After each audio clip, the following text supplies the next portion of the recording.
Aroma ടിവിയുടെ എല്ലാ മാന്യ ശ്രോതാക്കൾക്കും വേഗം വരുന്ന കർത്താവായ യേശു ക്രിസ്തുവിന്റെ ധന്യതിരുനാമത്തിൽ വന്ദനത്തെയും സ്വാഗതത്തെയും അറിയിക്കുന്നു. അനുഗ്രഹീതവും മനോഹരമായ നല്ല നിമിഷങ്ങൾക്കായി നല്ല ദിവസത്തിനായി ഞാൻ കർത്താവിന് സ്തോത്രം ചെയ്യുന്നു. ഇന്ന് നമ്മുടെ മധ്യത്തിൽ ക്ഷണം സ്വീകരിച്ച് ജോയിൻ ചെയ്തിരിക്കുന്നത് ഡോക്ടർ സബിത പി എന്ന കർത്താവിന്റെ ദാസിയാണ്. താനെ ഒരു ആയുർവേദിക് ഡോക്ടറായിട്ട് സേവനമനുഷ്ഠിക്കുന്നു. മുസ്ലിം കുടുംബത്തിൽ നിന്ന് കർത്താവായ യേശു ക്രിസ്തുവിനെ കണ്ടുമുട്ടുവാൻ ദൈവം അവസരം കൊടുത്ത തന്റെ ജീവിതാനുഭവങ്ങൾ ദൈവനാമ മഹത്വത്തിന് വേണ്ടി അരോമ ടി വി ശ്രോതാക്കളോടൊപ്പം പങ്കുവയ്ക്കുന്നു. ശ്രദ്ധയോടെ പ്രാർത്ഥനയോടെ സ്കിപ്പ് ചെയ്യാതെ അവസാനം വരെ ഈ വീഡിയോ നമുക്ക് കാണുകയും കേൾക്കുകയും ചെയ്യാം. നമ്മുടെ പ്രിയപ്പെട്ടവർക്ക് സുഹൃത്തുക്കൾക്ക് ഷെയർ ചെയ്ത് കൊടുക്കാം. വിലയേറിയ അഭിപ്രായങ്ങളും നിർദ്ദേശങ്ങളും കമന്റ് ബോക്സിൽ രേഖപ്പെടുത്താൻ മറക്കരുത്. ഒരു പ്രാർത്ഥനാ വിഷയമുണ്ട് ഞങ്ങളുമായി പങ്കുവയ്ക്കാൻ നിങ്ങൾ ആഗ്രഹിക്കുന്നെങ്കിൽ സ്ക്രീനിൽ കാണുന്ന വാട്സപ്പ് നമ്പറിൽ ഞങ്ങളെ അറിയിച്ചാൽ ഞങ്ങൾ നിങ്ങൾക്ക് വേണ്ടി പ്രാർത്ഥിക്കുന്നു. സാക്ഷ്യം പറഞ്ഞ് പ്രിയപ്പെട്ടവരോടൊപ്പം എല്ലാ തിങ്കളാഴ്ചയും രാത്രി 8:30 മണി മുതൽ ഓൺലൈനിലൂടെ നടക്കുന്ന പ്രാർത്ഥനാ കൂട്ടായ്മയിൽ നിങ്ങൾക്ക് പങ്കെടുക്കാവുന്നതാണ്. ചാനൽ ആദ്യമായിട്ടാണ് കാണുന്നതെങ്കിൽ ഒന്ന് സബ്സ്ക്രൈബ് ചെയ്ത് താഴെ കാണുന്ന ബെൽ ബട്ടൺ അമർത്തി സപ്പോർട്ട് ചെയ്യാൻ പ്രത്യേകം ഓർപ്പിക്കുന്നു. കർത്താവ് നമ്മെ സഹായിക്കട്ടെ. കർത്താവിന്റെ വിലപ്പെട്ട ദാസി സിസ്റ്റർ സബിതയെ തികഞ്ഞ സ്നേഹത്തോടും ആദരവോടും കൂടി അരോമ ടി വി പ്രേക്ഷകരോടൊപ്പം സമയം ചെലവഴിക്കുന്നതിനായിട്ട് ക്ഷണിച്ചുകൊള്ളു. കർത്താവിന്റെ അതിപരിശുദ്ധ നാമം വാഴ്ത്തപ്പെടുമാറാകട്ടെ. എനിക്ക് ഇങ്ങനെ അരോമ ടി വിയിൽ ഒരു സാക്ഷ്യം പറയുവാൻ തന്ന അവസരത്തെ ഓർത്ത് ദൈവനാമത്തിന് നന്ദി പറയുന്നു. പ്രത്യേകിച്ച് ദേവദാസനോട് എനിക്കുള്ള കടപ്പാടും നന്ദിയും അറിയിക്കുന്നു. അവരുടെ എല്ലാ പ്രവർത്തനങ്ങളെ ഓർത്ത് ഞാൻ നന്ദി പറയുന്നു. ഇതിന്റെ പിന്നിൽ പ്രവർത്തിക്കുന്ന അണിയർ പ്രവർത്തകർക്ക് ഓർത്ത് പ്രാർത്ഥിക്കുന്നു. അതുപോലെ തന്നെ ഈ ടെസ്റ്റിമണി പറയുവാൻ എന്നെ ക്ഷണിച്ച ഓമനക്കുട്ടൻ പാസ്റ്റർ ലക്നോന് അവരുടെ പ്രവർത്തനങ്ങളെയും എല്ലാ മിനിസ്ട്രിയും ഓർത്ത് ഞാൻ പ്രത്യേകം ദൈവനാമത്തിൽ നന്ദി പറയുന്നു. സ്തോത്രം. പിന്നെ എന്താന്ന് വെച്ചിട്ടുണ്ടെങ്കിൽ ഓമനക്കുട്ടൻ പാസ്റ്റർ ഞാൻ കണ്ടിട്ടില്ല, പക്ഷെ എനിക്ക് വളരെ 2-3 മാസങ്ങളായി എന്നെ പ്രാർത്ഥനയിൽ ഓർക്കുകയും എനിക്കൊരു പ്രാർത്ഥനയിൽ കൈത്താങ്ങൽ നിൽക്കുന്ന ഒരു ദേവദാസനാണ്. ആ ദേവദാസിനെ ഓർത്ത് പ്രത്യേകം അവിടെ ലക്നോയിലെ പ്രവർത്തനങ്ങളെ ഓർത്ത് പ്രത്യേകം നന്ദി പറയുന്നു. അതുപോലെ തന്നെ എനിക്ക് നന്ദി പറയാനുള്ള വേറെ ആളുകളെന്ന് വെച്ചാൽ എനിക്ക് വേണ്ടി രാവും പകലും പ്രാർത്ഥിച്ചുകൊണ്ടിരിക്കുന്ന ഒത്തിരി ദൈവമക്കളുണ്ട്. ആ ദൈവമക്കളുടെ നിരന്തരമായ പ്രാർത്ഥനയാണ് എന്നെ വിശ്വാസ ജീവിതത്തിൽ നിർത്തുന്നത്. അതിനായി പ്രത്യേകം ഞാൻ നന്ദി പറയുന്നു. അരോമ ടിവികളുടെ പ്രോഗ്രാമുകളൊക്കെ ഞാൻ കാണാറുണ്ട്. അതൊക്കെ എനിക്ക് ഒത്തിരി എന്റെ ജീവിതത്തിൽ ഒത്തിരി ബലപ്പെടുത്തുന്ന അവസരങ്ങളാണ്. അപ്പൊ ഈ പ്രത്യേകിച്ച് ഒത്തിരി പേര് എന്നെ പോലെ ഒറ്റയ്ക്കൊക്കെ വിശ്വാസ ജീവിതത്തിൽ വന്ന ആളുകൾക്ക് ഒത്തിരി പ്രയോജനപ്രദമാണ് ഓരോ സാക്ഷ്യം. ഒരു സാക്ഷ്യം മറ്റൊരു സാക്ഷിയെ ഉളവാക്കുന്നു എന്നാണല്ലോ പറഞ്ഞത്. അപ്പൊ ഞാൻ എങ്ങനെ ഈ സാക്ഷ്യം പറയാൻ വേണ്ടി ഞാൻ ദൈവസന്നിധിയിൽ ഇരുന്ന് പ്രാർത്ഥിച്ചപ്പോൾ എനിക്ക് കർത്താവ് തന്ന എന്റെ സാക്ഷ്യം അതിനോടുകൂടി തന്നെ കർത്താവ് തന്ന ബോധ്യവുമാണ് ഞാൻ ഇതിൽ ഉൾപ്പെടുത്തുന്നത്. അപ്പൊ ഞാൻ സ്വയം പരിചയപ്പെടുത്തുമ്പോൾ എന്റെ പേര് സബിത എന്നാണ്. ഞാനൊരു മുസ്ലിം കമ്മ്യൂണിറ്റിയിൽ നിന്ന് വളർന്ന ആളാണ്. ഞാനൊരു യാഥാസ്ഥിക മുസ്ലിം കമ്മ്യൂണിറ്റിയിൽ നിന്ന് വന്ന ആളാണ്. എന്റെ പിതാവ് അസിസ്റ്റന്റ് കമ്മീഷണർ ആയിരുന്നു സെയിൽ ടാക്സിൽ. മദറും സർവീസിലായിരുന്നു. എനിക്കൊരു സഹോദരനുണ്ട്. അവൻ എഞ്ചിനീയർ ആണ്. ഉപ്പ മരിച്ചതിന് ശേഷം ഉപ്പയുടെ ജോലി അവന് കിട്ടി. അവൻ സെയിൽ ടാക്സിൽ വർക്ക് ചെയ്യുന്ന അവൻ കുടുംബസ്ഥനായിട്ട് താമസിക്കുന്നു. ഞാനൊരു യാഥാസ്ഥിക മുസ്ലിം കുടുംബത്തിലാണ് ജനിച്ചു വളർത്തപ്പെട്ടെങ്കിലും എന്റെ പിതാവ് ഒരു ഇടതുപക്ഷ ചിന്താഗതിക്കാരനായതുകൊണ്ട് അങ്ങനെ മതത്തിൻ്റെതായ വലിയ ഒരു കെട്ടുപാടൊന്നും ഉണ്ടായിരുന്നില്ല. എന്നാലും ഒരു മുസ്ലിം എനിക്കൊരു മുസ്ലിം കമ്മ്യൂണിറ്റിയോടുള്ള അതിശക്തമായ ഒരു അഫിനിറ്റി, അടുപ്പം എനിക്കുണ്ടായിരുന്നു. അപ്പോ എങ്ങനെയാകുമ്പോ എനിക്ക് ക്രിസ്ത്യൻ ആളുകൾ പറഞ്ഞാൽ എനിക്ക് ഒത്തിരി അവരെ കുറിച്ച് എനിക്ക് കൃത്യമായിട്ടൊന്നും അറിയില്ലായിരുന്നു. അതായിരുന്നു എന്റെ ജീവിതത്തിന്റെ അവസ്ഥകള്. പിന്നെ എന്റെ ബാല്യകാലം ഞാൻ ചിലവഴിച്ചത് കോഴിക്കോടാണ്. ഞാൻ മലപ്പുറം ജില്ലയാണെങ്കിൽ എന്റെ ഉപ്പയുടെ ജോലി സംബന്ധമായി ഞങ്ങൾ കോഴിക്കോടേക്ക് വരികയും അവിടെയായിരുന്നു എന്റെ ബാല്യകാലവും വിദ്യാഭ്യാസവും ഉണ്ടായിരുന്നത്. ഞാൻ കോഴിക്കോടായിരുന്നു പ്രീ ഡിഗ്രി പിന്നെ ആയുർവേദ കോളേജ് BAMS കംപ്ലീറ്റ് ചെയ്തത്. കോട്ടയ്ക്കൽ ആയുർവേദ കോളേജ് 93 വിദ്യാഭ്യാസം കംപ്ലീറ്റ് ചെയ്തു. അതിനുശേഷം ഞാൻ ഗവൺമെന്റ് സർവീസിൽ കേരള ഗവൺമെന്റ് സർവീസിൽ ഡോക്ടറായിട്ട് കയറുവാനിടയിൽ പിന്നെ കുറച്ചു കാലം അവിടെ ജോലി ചെയ്തതിനു ശേഷം ഞാൻ റിസൈൻ ചെയ്ത് എനിക്ക് സ്വന്തമായിട്ടുള്ള ക്ലിനിക്കും കാര്യങ്ങളൊക്കെ സ്റ്റാർട്ട് ചെയ്യാൻ ഇടയായി. അതാണ് എൻ്റെ ഒരു ബാക്ക്ഗ്രൗണ്ട് പറയുന്നത്. പിന്നെ എൻ്റെ എനിക്ക് 2 കുഞ്ഞുങ്ങളുണ്ട്. മോൻ എഞ്ചിനീയർ ആണ്, മോള് റിസർച്ച് അസിസ്റ്റന്റ് ആയിട്ട് കോഴിക്കോട് വർക്ക് ചെയ്യുന്നു. എൻ്റെ കുട്ടികളുടെ പിതാവ് മരണപ്പെട്ടു പോയി. വളരെ വർഷങ്ങൾക്ക് മുമ്പ് അവർ മരണപ്പെട്ടു പോയി. അവരൊരു രക്ഷിക്കപ്പെട്ട ദൈവപൈതലായിരുന്നു. അതിനുശേഷം ഞാൻ അദ്ദേഹത്തിന്റെ മരണത്തോടു കൂടിയായിരുന്നു ഞാൻ എൻ്റെ ഗവൺമെന്റ് സർവീസിലെ ജോലി രാജിവെച്ച് ഞാൻ നോർത്ത് ഇന്ത്യ എൻ്റെ ബിസിനസ്സും പിന്നെ അത് കഴിഞ്ഞിട്ട് ഞാൻ നോർത്ത് ഇന്ത്യയിലേക്ക് പോയത്. പിന്നെ വിശ്വാസത്തിലേക്ക് ഇതാണ് എൻ്റെ ഒരു ബാക്ക്ഗ്രൗണ്ട്. വിശ്വാസത്തിലേക്ക് വന്ന അവസ്ഥയെ കുറിച്ച് ഞാൻ പറയുകയാണെങ്കിൽ എനിക്ക് 3 ഘട്ടങ്ങളായിട്ട് അതിനെ എനിക്ക് ഡിവൈഡ് ചെയ്യാൻ പറ്റും. ഒന്ന്, ഞാൻ എങ്ങനെ വിശ്വാസത്തിലേക്ക് വന്നു എന്നുള്ളത്. കാരണം ഞാൻ അറിയാതെ തന്നെ ക്രിസ്തു എന്നെ സ്നേഹിച്ചിരുന്നു എന്നുള്ളതാണ് എന്റെ വിശ്വാസത്തിന്റെ ആദ്യ പടി. അതായത് എങ്ങനെയാന്ന് വെച്ചാൽ, എന്റെ മാതാവ് എന്നെ 6 മാസം ഗർഭിണിയായിരുന്ന സമയത്ത്, ഞാൻ ഭ്രൂണാവസ്ഥയിൽ 6 മാസം എന്റെ മാതാവ് എന്റെ ഉദരത്തിലായിരുന്നപ്പോൾ എന്റെ മാതാവ് സ്റ്റെപ്പിന്റെ മുകളിൽ നിന്ന് വീണു. ഞങ്ങളെ തറവാടിന്റെ സ്റ്റെപ്പിന്റെ മുകളിൽ നിന്ന് വീണ് എന്റെ മാതാവിന്റെ വയറ് തട്ടി തട്ടി തട്ടി പിന്നെ താഴോട്ട് വീണു. അതിനിടെ അന്ന് എന്റെ മാതാവിന് ബ്ലീഡിങ് ഉണ്ടായി എന്നല്ലാതെ ഉദരത്തിൽ കിടന്ന എനിക്ക് യാതൊരു ബുദ്ധിമുട്ടും ഉണ്ടായില്ല. അത് ഡോക്ടേഴ്സിന് പോലും വലിയൊരു അത്ഭുതമായിരുന്നു, ഇത് എങ്ങനെ സംഭവിച്ചു എന്ന്. അങ്ങനെ അത് കഴിഞ്ഞിട്ട് അങ്ങനെ സങ്കീർത്തനത്തിൽ പറഞ്ഞിട്ടുണ്ടല്ലോ, എന്റെ ഉദരം മുതൽ ഞാൻ നിന്നെ താങ്ങിയ ദൈവമാണെന്ന്. അങ്ങനെ അത് കഴിഞ്ഞ് എന്റെ 3-ാമത്തെ വയസ്സിൽ ഞങ്ങൾ ചാലിയാർ, മലപ്പുറം ജില്ലയിലാണ്. ഇപ്പൊ ചാലിയാർ പുഴയിലും എന്റെ ഉപ്പയും എന്റെ എളാപ്പയും കൂടെ ഞാൻ കുഞ്ഞായപ്പോ കുളിച്ചുകൊണ്ടിരിക്കുമ്പോൾ ഉപ്പയുടെ കൈ തട്ടി ഞാൻ ചുഴിയിൽ പെട്ടുപോയി. ചുഴിയിൽ ഇങ്ങനെ ആണ്ടാണ്ട് പോകുമ്പോൾ എനിക്ക് കാണാൻ പറ്റി, ഞാൻ ചുഴിയിലേക്ക് പോയി ഞാൻ മരണപ്പെടുന്ന ഒരു അവസ്ഥയിൽ എത്തപ്പോ എനിക്ക് കാണാൻ പറ്റി, എന്റെ ഞാൻ ചുഴിയിൽ ഇങ്ങനെ ആണ്ടാണ്ട് പോയി ചുഴിയിലേക്ക് ഒരു പ്രകാശം അടിക്കുന്നതായിട്ടും. അപ്പൊ ഒരു വെളുത്ത ഡ്രസ്സ് ഇട്ട് അരയിൽ പട്ടുറുമാൽ ചുറ്റിയ ഒരു വ്യക്തി ചുഴിയിലേക്ക് ചാടിയിട്ട് അദ്ദേഹം എന്റെ അടുത്തെത്തിയപ്പോ അദ്ദേഹത്തിന്റെ കൈ ഒരു വലിയ കൈയായി, 3 വയസ്സുള്ള എന്നെ പൊക്കുവാൻ തക്കമുള്ള വലിയ കൈയായി. ആ കയ്യിൽ എന്നെ മുകളിലോട്ട് പൊക്കിക്കൊണ്ടുപോയി. അപ്പൊ എന്റെ ഉപ്പ അത് കണ്ടിട്ട് അവര് എന്നെ എടുത്തുകൊണ്ടുപോയി. പിന്നെ 8-ാമത്തെ വയസ്സിൽ എന്റെ മാതാവിന്റെ വീട്ടിൽ കളിച്ചുകൊണ്ടിരിക്കുമ്പോൾ മുമ്പിൽ ഒരു കറുത്ത സാധനം കണ്ടു. അത് എടുക്കാൻ വേണ്ടി ആഞ്ഞപ്പോൾ അരുത് മകളെ അരുത് എന്ന് സൗണ്ട് കേട്ടു. പിന്നെയും ഞാനും അത് എടുക്കാൻ വേണ്ടി ആഞ്ഞു. അതൊരു സന്ധ്യാസമയമായിരുന്നു. അപ്പൊ എനിക്ക് ക്ലിയർ ഇല്ലായിരുന്നു അത് അന്തരീക്ഷത്തിൽ എന്താ നടക്കുന്നതെന്ന്. പിന്നെയും 3-ാമത് വഴക്കെടുക്കാനായപ്പോൾ അരുത് എന്നുള്ളൊരു ശക്തമായൊരു സൗണ്ട് കേട്ടു. അപ്പൊ ഞാൻ അത് എടുത്തില്ല, അതൊരു കറുത്ത പാമ്പായിരുന്നു. അപ്പൊ എന്റെ ജീവിതത്തിൽ ഓരോ ഘട്ടങ്ങളിലും ആരോ ഒരാൾ എന്നെ രക്ഷിക്കുന്നുണ്ട്, പക്ഷെ അത് അദൃശ്യനായ ഒരാളായിരുന്നു. അങ്ങനെ 18-ാമത്തെ വയസ്സിൽ ഞാൻ പ്രീ ഡിഗ്രിക്ക് ഞാൻ ക്രിസ്ത്യൻ കോളേജിലാണ് പഠിച്ചത്. റിസൾട്ട് അറിയാൻ വേണ്ടി ഞാൻ സ്പീഡിൽ ഒരു റോഡ് ക്രോസ് ചെയ്ത് ഓടുകയായിരുന്നു. പെട്ടെന്ന് ഒരു കാറ് വന്നിടിക്കാൻ പുറപ്പെട്ടു. പെട്ടെന്ന് ഒരാൾ എന്നെ പിന്നോട്ട് പിടിച്ചു വലിച്ചു. അപ്പം അതുകൊണ്ട് ആ കാറ് പാസ് ചെയ്തപ്പോൾ ഞാൻ രക്ഷപ്പെട്ടു. അത് ആരെന്ന് അറിയാൻ വേണ്ടി തിരിഞ്ഞു നോക്കുമ്പോൾ ബസ് സ്റ്റോപ്പിൽ ആരും കാണാനില്ല. പക്ഷെ എനിക്ക് കൃത്യമായിട്ട് അറിയാം ഒരാളെ പിടിച്ചു വലിച്ചുകൊണ്ട് ഞാൻ രക്ഷപ്പെട്ടെന്ന്. പിന്നെയും എനിക്ക് വളരെ അത്യത്ഭുതകരമായി, ഇത് ആരാണ് എന്നെ രക്ഷിക്കാൻ ശ്രമിക്കുന്നതെന്ന്, അദൃശ്യനായി നിന്ന് രക്ഷിക്കാൻ ശ്രമിക്കുന്ന വ്യക്തി. അങ്ങനെ ഞാൻ എന്റെ വീട്ടില് ഫസ്റ്റ് ഫ്ലോറിൽ ഇരുന്ന് ഞാൻ ഇങ്ങനെ അദ്ദേഹത്തോട് ചോദിക്കാനായിട്ട്, എനിക്ക് ആരെന്നറിയില്ല, പക്ഷെ എനിക്കറിയാം എന്നെ രക്ഷിക്കുന്നുണ്ട്, പക്ഷെ അദ്ദേഹം അദൃശ്യനായിരുന്നു. അങ്ങനെ ഞാൻ അത് ആരെന്ന് അറിയാതെ ഞാൻ ആ വ്യക്തിയോട് ചോദിച്ചുകൊണ്ടിരുന്നു, അദൃശ്യനായ വ്യക്തിയോട് ചോദിച്ചുകൊണ്ടിരുന്നു, അങ്ങ് ആരാണ്, എന്നെ രക്ഷിക്കുന്ന അങ്ങ് ആരാണെന്ന് ചോദിച്ചുകൊണ്ടിരുന്നു. പക്ഷെ എനിക്ക് ഉത്തരം കിട്ടിയില്ല. ആ ഉത്തരം എനിക്ക് കിട്ടിയത് ഏതാനും മാസങ്ങൾ കഴിഞ്ഞ ശേഷമാണ്. ഞാൻ BAMSന് ഫൈനൽ ഇയർ പഠിക്കുമ്പോൾ 3rd ഇയർ ആയിരുന്ന ഒരു കുട്ടിയുടെ വീട്ടിൽ ഞാൻ യാദൃശ്ചികമായി പോകാൻ ഇടയായി. കാരണം എന്റെ കുറെ നോട്ട്സ് അവരുടെ കയ്യിലുണ്ടായിരുന്നു. അപ്പൊ ഞാൻ അവിടെ ചെന്നപ്പോ ഒരു ബ്രദർ എന്റെ അടുത്ത് അവിടെ നിന്ന് പരിചയപ്പെടാനായി, ക്രിസ്ത്യൻ ബ്രദർ. അദ്ദേഹം എങ്ങനെ ഈ അവസ്ഥകളൊക്കെ എന്നോട് പറഞ്ഞു. അപ്പൊ ഞാൻ പറഞ്ഞു, ആരാണ് എന്നെ രക്ഷിച്ചതെന്ന് ഞാൻ പരതിക്കൊണ്ടിരിക്കുക, അപ്പൊ ബ്രദറെങ്കിലും എന്നെ ഹെൽപ്പ് ചെയ്യുമോ എന്ന് ചോദിച്ചു. അപ്പൊ ആ ബ്രദർ എന്നോട് പറഞ്ഞു, കർത്താവായ യേശുക്രിസ്തു ആണ് നിങ്ങളെ രക്ഷിച്ചത്. അപ്പൊ ഞാൻ ചോദിച്ചൊരു ചോദ്യമുണ്ട്, കർത്താവിനെ ഞാൻ അറിയില്ല, എവിടെ വെച്ചാണെങ്കിലും ക്രിസ്ത്യാനികൾ ഞാൻ ഏറ്റവും കൂടുതൽ കളിയാക്കിയ ആളാണ്. അപ്പൊ അവര് ചോദിച്ചു, എന്തിനാ നിങ്ങൾ ക്രിസ്ത്യാനികളെ കളിയാക്കുന്നത്? ഞാൻ പറഞ്ഞു, അവരുടെ പ്രവാചകനെ കുരിശിൽ തറച്ചു കൊന്ന ആളുകളാണ് ക്രിസ്ത്യാനികൾ. അതുകൊണ്ട് അവരെന്ന് വെച്ചാൽ പ്രവാചകനെ പോലും തറച്ചു കൊന്ന ക്രൂരന്മാരായ ആളുകളാണ് ക്രിസ്ത്യാനികൾ എന്നാണ് ഞാൻ പഠിച്ചത്. അപ്പൊ അതുകൊണ്ട് തന്നെ എനിക്ക് ക്രിസ്ത്യാനിറ്റി പറഞ്ഞാൽ എനിക്കൊരു അകൽച്ചയായിരുന്നു എന്ന് പറയാനിടേ. അപ്പൊ അങ്ങനെയുള്ള കർത്താവ്, ഞാൻ അങ്ങനെ വിദ്വേഷം വന്ന കർത്താവ് എന്തിനെന്നെ സ്നേഹിക്കുന്നു, എന്തിനെന്നെ രക്ഷപ്പെടുത്തുന്നു എന്ന് ഞാൻ ചോദിച്ചു. അപ്പൊ അദ്ദേഹം പറഞ്ഞത് സ്വാഭാവികമായ ഒരു ചോദ്യമാണ്. അപ്പൊ അദ്ദേഹം എന്നോട് പറഞ്ഞു, ക്രിസ്തു നിങ്ങളെ സ്നേഹിക്കുന്നു.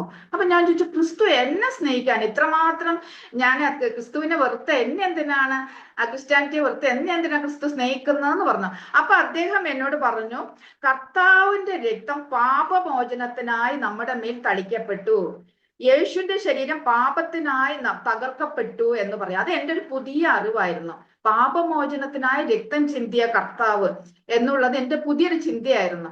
അപ്പൊ അദ്ദേഹം എന്നോട് പറഞ്ഞു, നിങ്ങളെ കർത്താവ് ഒത്തിരി സ്നേഹിക്കുന്നു, കർത്താവിന്റെ സുവിശേഷ വേലയ്ക്ക് വേണ്ടി നിങ്ങളെ കർത്താവ് വിളിച്ചിരിക്കുന്നു എന്ന് പറഞ്ഞു. അപ്പൊ എന്റെ മനസ്സിൽ പിന്നെയും ഒരു തോട്ട് വന്നു. അദ്ദേഹത്തോട് ഞാനത് പറഞ്ഞില്ലേ, ഞാൻ അദ്ദേഹത്തോട് പറഞ്ഞു, മനസ്സിൽ ചിന്തിച്ചു, ഇവരെന്നെ ക്രിസ്ത്യാനിയാക്കാൻ വേണ്ടിയുള്ള പരിശ്രമത്തിലാണെന്നുള്ള ചിന്ത വന്നു. അപ്പൊ അദ്ദേഹത്തിന് പരിശുദ്ധാത്മാവ് അത് പറഞ്ഞു കൊടുത്തു. പരിശുദ്ധാത്മാവിൽ കൂടി അദ്ദേഹം എന്നോട് പറഞ്ഞു, നിങ്ങൾ എന്തിനാ അങ്ങനത്തെ ചിന്തകൾ ചിന്തിക്കുന്നത്? ഞാൻ നിങ്ങളെ ക്രിസ്ത്യാനി ആക്കുമല്ലോ. ഒരു മനുഷ്യൻ മതം മാറ്റലല്ല ക്രിസ്ത്യാനിറ്റി എന്ന് പറയുന്നത്, ഒരു മനുഷ്യന്റെ രൂപാന്തരികമാണ് ക്രിസ്ത്യാനിറ്റി എന്ന് പറഞ്ഞത്. അതെനിക്ക് ഒന്നും മനസ്സിലായില്ല. പക്ഷെ അദ്ദേഹം എനിക്കൊരു ബൈബിള് തന്നു.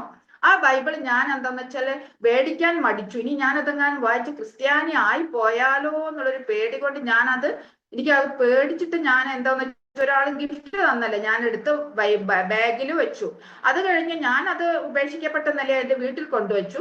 പക്ഷെ ഒരു ദിവസം രാത്രി, ഒരു 2-3 മാസം കഴിഞ്ഞപ്പോൾ ഒരു ദിവസം രാത്രി ശക്തമായ പ്രേരണ അതെടുത്ത് വായിക്കാൻ. അങ്ങനെ ഞാൻ പണ്ടൊക്കെ ടേബിൾ ലാമ്പ് ഉണ്ട്, ആ ടേബിൾ ലാമ്പിന്റെ വെളിച്ചത്തിൽ ആ ബൈബിൾ എടുത്ത് വായിച്ചപ്പോൾ എനിക്ക് ആദ്യം കിട്ടിയ വചനം ഹെബ്രായർക്ക് എഴുതിയ ലേഖനമാണ്. ദൈവത്തിന്റെ വചനം സജീവവും ഊർജ്ജസ്വലമാണെന്നുള്ള ഒരു വചനമാണ് കിട്ടിയത്. അത് വായിച്ചപ്പോ എന്റെ ഹൃദയത്തിലെ കത്തി കയറി ചെല്ലുന്ന മാതിരി ഒരു അനുഭവം എനിക്കുണ്ടായി. അപ്പൊ ഞാൻ ഇത് നല്ല കൊള്ളാമുള്ള പരിപാടി എന്ന് എന്റെ മനസ്സിൽ ചിന്തിച്ചു. അപ്പം ഞാൻ അത് എന്താന്ന് വെച്ചാല് അപ്പൊ തന്നെ അവിടെ അത് വായിച്ചു വെച്ചു. പിന്നെ എന്റെ ഹൃദയത്തിൽ ഇങ്ങനെ ചിന്തകൾ വന്നു, ഇതെന്താണ് ഇങ്ങനെയൊക്കെ പറയുന്നത്, എന്താണ് ഈ ബൈബിളിലുള്ളതെന്നൊക്കെ. പക്ഷെ എനിക്ക് വായിക്കാൻ പേടിയായിരുന്നു, കാരണം ഞാൻ ക്രിസ്ത്യാനി ആയി പോവോ എന്നുള്ളൊരു പേടിയുണ്ട്.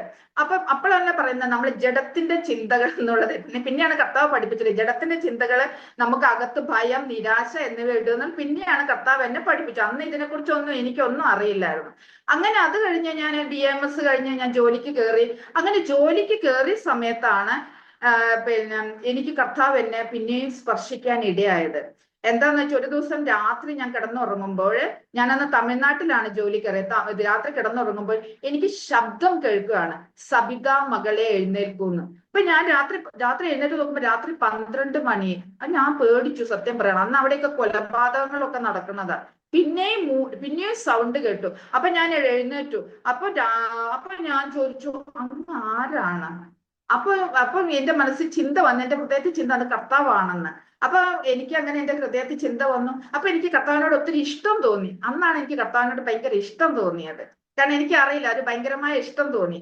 അങ്ങനെ ഇഷ്ടം തോന്നിയ സമയത്ത് ആ സമയത്ത് തന്നെ ഒരു സഹോദരി ഉണ്ടായിരുന്നു. ആ സഹോദരിക്ക് കർത്താവ് ദർശനം കൊടുത്തു, എന്റെ അടുത്ത് വരുവാനും സംസാരിക്കുവാനും ദർശനം കൊടുത്തു. അങ്ങനെ ആ സഹോദരി എന്റെ അടുത്ത് വരികയും പിറ്റേ ദിവസം അവര് എന്റെ അടുത്ത് വന്ന് ഞങ്ങൾ ഒരുമിച്ച് പ്രാർത്ഥിച്ചപ്പോൾ പിന്നെ യോനയുടെ പെട്ടകം പർവ്വതത്തിൽ ഉറച്ചപ്പോൾ എന്താ പറയുന്നത്, ആ പ്രാവ് പോയി ഒരു ഒലീവല കൊണ്ടുവന്ന ആ ഭാഗമാണ് ഇടപെട്ടത്. അപ്പൊ എന്നോട് പറഞ്ഞു, നിങ്ങൾ സ്നാനത്തെ കുറിച്ചാണ് കർത്താവ് ആഗ്രഹിക്കുന്നു. ഞാൻ പറഞ്ഞു, സ്നാനപ്പെടാനോ? അയ്യോ, പെന്തക്കോസ്താരോട് കൂടി സ്നാനപ്പെട്ട് എനിക്ക് പറ്റില്ല എന്ന് പറഞ്ഞു. എനിക്ക് എന്റെ കുടുംബം, പാരമ്പര്യം ഒക്കെ വലിയ പ്രശ്നമായിരുന്നു, അതൊക്കെ വിട്ട് ഞാൻ പോരാന്ന്. അപ്പൊ അവര് പറഞ്ഞു, കർത്താവിന്റെ വേലക്കായി വിളിച്ചിരിക്കുന്നു. അതും കൂടെ കേട്ടപ്പോ എനിക്ക് ഭയങ്കര പേടി തോന്നി. പക്ഷെ ഞാൻ ഒന്നും പറഞ്ഞില്ല. ഞാൻ പറഞ്ഞു, നമുക്ക് ആലോചിക്കാം എന്ന് പറഞ്ഞു, കാരണം അവരെ നിരാശ ആക്കണ്ടല്ലോ പറഞ്ഞു. അങ്ങനെ പിന്നെ ഞാൻ ഇങ്ങനെ ഇരുന്നു. എനിക്കത് ഭയങ്കര എന്റെ മനസ്സിലിട്ട് ഇങ്ങനെ അലട്ടിക്കൊണ്ടിരുന്നു. അങ്ങനെ ഒരിക്കല് കർത്താവ് എന്നോട്, എനിക്കൊരു ബൈബിൾ എന്റെ കയ്യിലുണ്ടായിരുന്നു. ആ ബൈബിളിൽ കർത്താവ് ഒരു വചനം പറഞ്ഞു, കൊലോസ്യർ 1:21, മുമ്പേ പ്രവർത്തികളാൽ മനസ്സുകൊണ്ട് അകന്നവരും ശത്രുക്കളായിരുന്ന നമ്മളെ അവന്റെ മുമ്പിൽ വിശുദ്ധരും നിഷ്കളങ്കരുമായി നിർത്തേണ്ടത് അവൻ ഇപ്പോൾ തന്റെ ജഡശരീരത്തിൽ തന്റെ മരണത്തോട് നിരപ്പിച്ചു. ഈ വചനം എന്റെ കർത്താവ് ഒരു ദിവസം ബൈബിൾ തുറന്നപ്പോ എനിക്ക് കിട്ടിയ വചനം, ഇത് എന്താന്ന് പോലും എനിക്ക് അറിയില്ലായിരുന്നു. ജഡശരീരത്തിൽ നിരപ്പിച്ചു എന്നൊക്കെ പറഞ്ഞാൽ എന്താന്ന് പോലും എനിക്ക് അറിയില്ല. പക്ഷെ ഞാൻ അതിനെക്കുറിച്ച് ധ്യാനിച്ചപ്പോൾ ക്രൂശിതനായ കർത്താവിനെ കുറിച്ച് എനിക്ക് ഇങ്ങനെ രാത്രി ഇങ്ങനെ കിട്ടി. അപ്പൊ ഞാൻ ഇങ്ങനെ ആലോചിച്ചപ്പോ പാപം, ശാപം, രോഗം ഒക്കെ കർത്താവ് തന്റെ ശരീരത്തിൽ വഹിച്ചു എന്നുള്ളതിനെ കുറിച്ച് എനിക്കൊരു ബോധ്യം കർത്താവ് തന്നു. അപ്പൊ ഞാൻ വിചാരിച്ചു, എന്റെ കർത്താവെ, ഞാൻ ഇത്രയും നോമ്പ് നോക്കുന്നു, എങ്ങനെയൊക്കെയുള്ള കാര്യങ്ങൾ ചെയ്തിട്ട് ഇതൊന്നുമില്ലാതെ എപ്പോ വേണമെങ്കിലും ഈ കർത്താവിന്റെ അടുത്തേക്ക് പോകാൻ പറ്റുന്ന എന്ത് വലിയ കാര്യമാണ്. അത് എന്നെ വെച്ചിട്ട് ഭയങ്കര സന്തോഷമായിരുന്നു. നമുക്കൊന്നും പ്രത്യേകിച്ച് ഒന്നും ചെയ്യണ്ട, നമ്മൾ അടുത്തേക്ക് ചെന്നാൽ മതി എന്നുള്ളത്. അപ്പൊ അങ്ങനെയായിരുന്ന സമയത്ത് എനിക്ക് ഭയങ്കര സന്തോഷം വന്നു. അപ്പൊ ഞാൻ കർത്താവിനോട് പറഞ്ഞു, കർത്താവ്, ഞാൻ അങ്ങ് ഇഷ്ടപ്പെടുന്നു കർത്താവെ, ഞാൻ എന്റെ അപ്പനെ പോലെ ഇഷ്ടപ്പെടുന്നു. അപ്പോഴത്തെ എന്റെ ഉപ്പ മരിച്ചായിരുന്നു, സർവീസിലിരിക്കാൻ മരിച്ച. ഞാൻ എന്റെ അപ്പനെ ഇഷ്ടപ്പെടുന്നു. ഞാൻ ആ കർത്താവിനോട് ഇഷ്ടം എന്ന് മാത്രം പറഞ്ഞുകൊണ്ടിരുന്നു. എനിക്ക് അത്രമാത്രമേ അറിയുള്ളായിരുന്നു. അങ്ങനെ ഒരു ദിവസം ഉച്ചയ്ക്ക് എന്റെ ഹൃദയത്തിൽ ശക്തമായ പ്രേരണ, പെട്ടെന്ന് ആ വീട്ടിൽ നിന്ന് ഇറങ്ങി പോകാൻ വേണ്ടിയിട്ട്. അങ്ങനെ പെട്ടെന്ന് ഇറങ്ങിപ്പോയി. ഒരു ഓട്ടോറിക്ഷ കയറാൻ എനിക്ക് ഒരു ബോധം വന്നു. അങ്ങനെ ഓട്ടോറിക്ഷ കയറി. എനിക്കൊരു ആരോ മാർക്കറ്റ് എന്നെ മുന്നോട്ട് കൊണ്ടുപോവാണ് ഓട്ടോറിക്ഷയില്. അപ്പൊ ഒരു ചർച്ചിന്റെ അടുത്ത് എത്തിയപ്പം എന്നോട് ഇറങ്ങാൻ എന്റെ ഹൃദയത്തിൽ പ്രേരണ വന്നു. അങ്ങനെ ഞാൻ ആ ദേവദാസനോട് അവിടെ പോയി, എനിക്ക് ആ ചർച്ച അറിയ പോലും ഇല്ലായിരുന്നു. ആ ദേവദാസനോട് ഞാൻ സ്നാനപ്പെടണം അങ്ങോട്ട് പറഞ്ഞു. അങ്ങനെ ദേവദാസൻ പറഞ്ഞു, അങ്ങനെ പെട്ടെന്ന് വന്ന് പറയുന്നവർക്കൊന്നും സ്നാനപ്പെടാൻ വ്യവസ്ഥയില്ല. കാരണം സ്നാനത്തെ കുറിച്ചൊക്കെ പഠിക്കണം, എന്നാലേ നിങ്ങൾക്ക് സ്നാനത്തെ കുറിച്ച് ഇതാവുള്ളൂ. നിങ്ങൾക്ക് ആരാ സ്നാനത്തെ കുറിച്ച് പറഞ്ഞു? ഞാൻ പറഞ്ഞ എന്റെ കർത്താവാണ് എന്നോട് പറഞ്ഞത്. പക്ഷെ ദേവദാസൻ അത് വിശ്വസിച്ചിട്ടില്ലാന്ന് തോന്നുന്നത്. ഞാൻ അരവട്ട് പറയുകയാണെന്നാണ് ദേവദാസൻ വിചാരിച്ചത്. അങ്ങനെ ദേവദാസൻ പഠിക്കാൻ പറഞ്ഞു. അങ്ങനെ സീരിയസ് ആയിട്ട് ഞാൻ പഠിച്ചു. ഞാൻ രഹസ്യമായി സ്നാനപ്പെട്ടു. അത് എന്റെ ആദ്യത്തെ ഭാഗം. അത് കഴിഞ്ഞ് ഞാൻ എനിക്ക് കർത്താവിനെ കുറിച്ച് ഒന്നും അറിയില്ല. അപ്പൊ ഇവരെല്ലാവരും സാക്ഷ്യം പറയാൻ പറഞ്ഞു, അറിയുന്ന വചനമൊക്കെ പറയാൻ പറഞ്ഞു. ഞാൻ വലിയ ആളാവാൻ വേണ്ടി എല്ലാ സ്ഥലത്തും വചനം സാക്ഷിയൊക്കെ പറഞ്ഞു. അപ്പൊ ഞങ്ങളുടെ സമുദായത്തിലെ ആളുകൾ ഇറങ്ങി. അപ്പൊ എന്റെ അവസ്ഥ കർത്താവിന്റെ യഥാർത്ഥമായി വേരൂന്നാതെ എന്റെ നാമമഹത്വത്തിന് വേണ്ടിയിട്ടാണ് ഞാൻ പോയിക്കൊണ്ടിരുന്നത്. അപ്പൊ എന്താന്ന് വെച്ചാൽ അപ്പൊ എനിക്ക് കുറച്ച് ഡൗൺ ആയിപ്പോ. ഈ പ്രതികൂലങ്ങൾ വന്നപ്പോ എന്റെ ആത്മ ഇരിക്കുന്ന കർത്താവ് ഇത് പഠിപ്പിച്ച മനുഷ്യൻ ബലപ്പെടാത്തത് കൊണ്ട് പ്രതിസന്ധി വന്നപ്പോൾ ഞാൻ തളർന്നു പോയി. കാരണം മനുഷ്യന് ആവശ്യമായ വചനം, ആരാധനയൊക്കെ കൊടുത്തല്ല ആത്മമനുഷ്യൻ ബലപ്പെടും. ഇത് ആത്മമനുഷ്യൻ ബലപ്പെടാതെ എന്റെ നാമമഹത്വത്തിനായിട്ട് പോകുമ്പോൾ ഞാൻ ഡൗൺ ആയി. യോഹന്നാന്റെ അധ്യായം 21-ാം അധ്യായത്തിൽ പറഞ്ഞതുപോലെ പത്രോസ് വലയും പടകും ഉപേക്ഷിച്ച്, പിന്നെ കർത്താവിന്റെ മരണശേഷം ക്രൂശീകരണത്തിന് ശേഷം പത്രോസ് വലയും പടകും ഉപേക്ഷിച്ച പത്രോസ് പിന്നെയും തിരിച്ച് പിന്നെ പടകം ഒക്കെ ആയിട്ട് വന്നപ്പോ കർത്താവ് അവിടെ വന്നു. അതുപോലെ കർത്താവ് എന്നെ സ്നേഹപൂർവ്വം കുറെ പ്രായം കുറച്ച് പിന്മാറ്റ കർത്താവിന് വിട്ടുപോയപ്പോ കർത്താവ് എന്നെ സ്നേഹത്തോടെ എന്നെ നോക്കിയിരിക്കുന്നുണ്ടായിരുന്നു. അവള് എന്നെ മനസ്സിലാക്കി വരുന്നുള്ളത്. അപ്പൊ എന്താന്ന് വെച്ചാൽ ആ സമയത്ത് കർത്താവ് എനിക്ക് ഒരു ആഴമേറിയ മർമ്മം എന്നെ പഠിപ്പിച്ചത് എന്താന്ന് വെച്ചാൽ, നമ്മൾ വചനം വായിക്കുമ്പോഴും പഠിക്കുമ്പോഴും നമ്മൾക്കൊരു ആത്മചിന്ത ഉടലെടുക്കുന്നുണ്ട്. കാരണം വചനം എന്ന് പറയുന്നത് യേശു തന്നെയാണെന്ന് കർത്താവ് എന്നെ പഠിപ്പിച്ചു ആ സമയങ്ങളിൽ എന്നെ. അപ്പോഴും പലരിൽ കൂടിയും എന്നോട് കർത്താവ് ഇടപെടുന്നുണ്ടായിരുന്നു. പക്ഷെ എനിക്ക് എന്താ പറയുന്നത്, നമ്മളെ ജഡത്തെ പോഷിപ്പിക്കേണ്ട എന്റെ വിദ്യാഭ്യാസം, എന്റെ സാമ്പത്തികം, എന്റെ ജോലി, അതിലൊക്കെ ഞാൻ ജഡത്തിൽ സുഖം കണ്ടെത്തി. അപ്പൊ ഞാൻ കർത്താവിന്റെ പരിശുദ്ധാത്മാവ് പറയുന്ന എനിക്ക് മനസ്സിലാവുന്നില്ലായിരുന്നു. അപ്പം നമ്മൾ ആന്തരിക മനുഷ്യൻ ശുഷ്കിച്ചു പോയത് കൊണ്ടും ജഡമനുഷ്യൻ പ്രബലപ്പെട്ടു വന്നതുകൊണ്ടും കർത്താവിന്റെ ആജ്ഞ അനുസരിക്കാൻ എനിക്ക് മടിയായിരുന്നു എന്നുള്ളതാണ്. പക്ഷെ എന്റെ കർത്താവ് എന്നെ സ്നേഹിക്കുന്നത് കൊണ്ട് കർത്താവ് എന്നെ വചനത്തിൽ കൂടിയൊക്കെ എന്നെ ഇടപെടുന്നുണ്ടായിരുന്നു. അങ്ങനെയാണ് പിന്നെ ഞാൻ കർത്താവിലേക്ക് തിരിച്ചു വരുന്നത്. ഇങ്ങനെയൊക്കെ പഠിപ്പിച്ച് ഞാൻ അങ്ങനെ കാലഘട്ടങ്ങളിൽ കൂടി കടന്നു പോയപ്പോൾ ആ കർത്താവിന്റെ വലിയ സ്നേഹമാണ് എനിക്ക് മനസ്സിലാക്കാൻ പറ്റാത്ത സ്നേഹം. അപ്പൊ അങ്ങനെയായിരിക്കുമ്പോൾ കർത്താവ് ഒരിക്കൽ ഇങ്ങനെ പോയിക്കൊണ്ടിരിക്കുമ്പോൾ, ഞാൻ ഡൽഹിയിൽ ജോലിയിലായിരിക്കുമ്പോൾ കർത്താവ് ഒരു ദിവസം എന്നോട് ശക്തമായിട്ട് സംസാരിച്ചു. ഒരു ദിവസം ഞാൻ ഇങ്ങനെ ഇരിക്കുമ്പോ കർത്താവ് എന്നോട് പറഞ്ഞു, നീ എവിടെ നിന്ന് വീണു എന്നോർത്ത് ആദ്യത്തെ പ്രവൃത്തി ചെയ്യുക. എന്നോട് ശക്തമായിട്ട്. അപ്പോഴാണ് ഞാൻ മനസ്സിലാക്കുന്നത്, ഞാനൊരു രക്ഷിക്കപ്പെട്ട് സ്നാനപ്പെട്ട ഒരു ദൈവപൈതലല്ലേ. അപ്പൊ ഞാൻ വീണത് എന്തൊരു വീഴ്ചയായിരിക്കും. അപ്പൊ കർത്താവ് എന്നോട് ധൂർത്തുപുത്രന്റെ ഉപമയും ഓർമ്മിപ്പിച്ചു. ഞാൻ കർത്താവ് ഓർമ്മിച്ചില്ല, അവിടെ അടുത്ത് എനിക്ക് അതൊരു അന്ന് യൂട്യൂബ് നോക്കുമ്പോ എനിക്ക് കിട്ടിയല്ലോ. അപ്പൊ ഞാൻ ധൂർത്തുപുത്രനായി ഞാൻ എന്നെ അങ്ങ് മനസ്സിലാക്കി. ധൂർത്തുപുത്രൻ ഇങ്ങനെ പന്നിയുടെ കൂടെ ആയിരുന്നപ്പോഴും അവനെ സ്നേഹിച്ച ഒരു അപ്പനുണ്ടായിരുന്നു. ആ അപ്പന്റെ സ്ഥാനത്ത് എന്റെ കർത്താവിനെ ഞാൻ കാണുവാനിടയായി. അപ്പൊ കർത്താവ് എന്നോട് എന്ത് പറഞ്ഞു, ഞാൻ അപ്പൊ എന്താന്ന് വെച്ചാല് ആ ആദ്യ സ്നേഹത്തിൽ, എന്നെ സ്നേഹിച്ച ആദ്യ സ്നേഹത്തിലെ ആ ആദ്യ സ്നേഹത്തിൽ ഞാൻ ആ നെടുമ്പാട് വീണ് കരഞ്ഞു. ആ ഡൽഹിയിൽ എന്റെ ഫ്ലാറ്റില് കരഞ്ഞു ഞാൻ അവിടെ കിടന്നു. എന്റെ അപ്പ എന്ന് പറഞ്ഞിട്ട് കർത്താവിന്റെ കാല് കെട്ടിപ്പിടിച്ച മാതിരി കർത്താവിനെ കാട്ടിപ്പിടിച്ചു. അന്ന് ഞാനൊരു തീരുമാനം, ഇനി എന്റെ അപ്പനെ വിട്ട് ഞാൻ പോവുകയില്ല എന്ന്. അപ്പൊ അങ്ങനെ പിന്നെ രണ്ടാമതും ഞാൻ കർത്താവിന്റെ എന്റെ എന്താ പറയുക യൂടേൺ എടുത്ത് കർത്താവിന്റെ അടുത്തേക്ക് പോയി വചനം പഠിക്കാനും ആരാധനയ്ക്ക് പോകാനും ഒക്കെ തുടങ്ങി. അങ്ങനെ ആയിരിക്കുന്ന സമയത്താണ് മൂന്നാമത്തെ ഘട്ടം എന്ന് പറയുന്നത് എന്റെ ആക്സിഡന്റോട് കൂടിയാണ് തുടങ്ങുന്നത്. ഞാൻ അന്ന് ഡൽഹിയിൽ ജോലി ചെയ്തുകൊണ്ടിരിക്കുകയായിരുന്നു. അതവിടെ അന്നൊരു അമേരിക്കൻ കമ്പനിയിൽ നല്ല ജോലി ചെയ്തുകൊണ്ടിരിക്കുമ്പോൾ എനിക്കൊരു ഇന്റർനാഷണൽ കോൺഫറൻസിൽ ഒരു സ്പീച്ച് പറയാനുണ്ടായിരുന്നു. അപ്പൊ അങ്ങനെ ആയിരിക്കും സമയത്ത് ആ സ്പീച്ചിന് വേണ്ടി എന്റെ മെഡിക്കൽ ബുക്സ് ഒക്കെ ഒരു ഓട്ടോയിലാക്കി ഞാൻ ഇങ്ങനെ യാത്ര ചെയ്തുകൊണ്ടിരിക്കുമ്പോൾ അപ്പൊ ഞാൻ കർത്താവിലേക്ക് അടുത്തെന്ന് പറഞ്ഞാലും യഥാർത്ഥമായി എന്റെ ആന്തരിക മനുഷ്യൻ പ്രബലപ്പെട്ടിട്ടില്ലായിരുന്നു. കാരണം പെട്ടെന്ന് കർത്താവിനോടുള്ള ഒരു ഇമോഷണൽ ആ സംഭവമാണ്. പക്ഷെ കർത്താവിന് അത് വേണ്ടില്ല. എന്നെ യഥാർത്ഥമായി ക്രിസ്തുവിലേക്ക് അടുപ്പിക്കുന്നതായിരുന്നു കർത്താവിന്റെ ആഗ്രഹം. അപ്പൊ ഞാൻ അങ്ങനെ പോയിക്കൊണ്ടിരുന്ന സമയത്ത് ഞാൻ യാത്ര ചെയ്ത ഓട്ടോറിക്ഷ അങ്ങ് മറിഞ്ഞിട്ട് എന്റെ ഇടത്തെ കാലിന്റെ മുകളിലോട്ടാണ് ഓട്ടോറിക്ഷ മറിഞ്ഞു കടന്നത്. അപ്പോഴും എന്റെ കർത്താവ് എന്നെ സ്നേഹിച്ചു എന്നുള്ളതാണ്. കാരണം എന്റെ ബാക്കി ശരീരഭാഗം റോഡിലായിരുന്നു. കാരണം ഡൽഹി പോലുള്ള മഹാനഗരത്തില് എന്താ പറയുന്നത്, ഈ ഒത്തിരി വണ്ടികളൊക്കെ വരുന്ന സ്ഥലത്ത് എന്റെ ശരീരത്തെ കർത്താവ് സൂക്ഷിച്ചു എന്നുള്ള, അല്ലെങ്കിൽ എന്റെ ബാക്കി ശരീരത്തെ ഭാഗത്ത് കൂടെ ഒരു വണ്ടി പോകുമായിരുന്നെങ്കിൽ ഞാൻ ഇപ്പോൾ ഈ സാക്ഷ്യം പറയാൻ ഈ ഭൂമി ജീവനോട് ഇരിക്കുകയില്ലായിരുന്നു. അങ്ങനെ ഞാൻ എന്നെ കരഞ്ഞപ്പോ ആൾക്കാരൊക്കെ ഓടി വന്ന് ഈ ഓട്ടോറിക്ഷ പൊക്കിയപ്പോ ഞാൻ എഴുന്നേറ്റ് നിൽക്കാൻ ശ്രമിക്കുക. അപ്പൊ എന്റെ കാലിന്റെ എല്ല് പൊട്ടിയിട്ടുണ്ടായിരുന്നു. അങ്ങനെ നല്ല ബ്ലീഡിങ് ഉണ്ടായിരുന്നു. അങ്ങനെ ആളുകൾ പിടിച്ച് ഫ്ലൈ ഓവറിന്റെ സൈഡിൽ വെച്ചപ്പം എനിക്ക് ഒരു വചനം മാത്രമേ എനിക്ക് ഓർമ്മയുണ്ടായിരുന്നുള്ളൂ. സങ്കീർത്തനം 23, യഹോവ എന്റെ ഇടയനാകുന്നു, എനിക്കൊന്നിനും മുട്ടുണ്ടാവുകയില്ല. എനിക്കൊന്നും പറയാനില്ലായിരുന്നു. എന്നെ രക്ഷിക്കാൻ ആരുമില്ല, സഹായിക്കാനും ആരുമില്ല. ഞാൻ അവിടെ ഇരുന്നു അതെന്നെ പറഞ്ഞുകൊണ്ടിരുന്നു. കാലിന് നല്ല വേദന.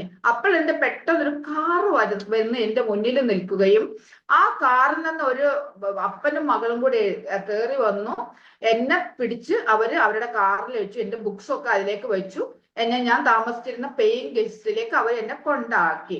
അപ്പൊ അവിടുത്തെ പെയിങ് ഗസ്റ്റിലെ ആന്റി ഒക്കെ പറഞ്ഞു, നിങ്ങൾ എത്രയും പെട്ടെന്ന് കേരളത്തിലേക്ക് പോവാൻ, നിങ്ങൾക്ക് ഇവിടെ ആരും ഹെൽപ്പിന് ഇല്ലല്ലോ പറഞ്ഞു. നമ്മുടെ മകന്റെ വിവാഹം കുറച്ച് ടെൻഷനായിരുന്നു.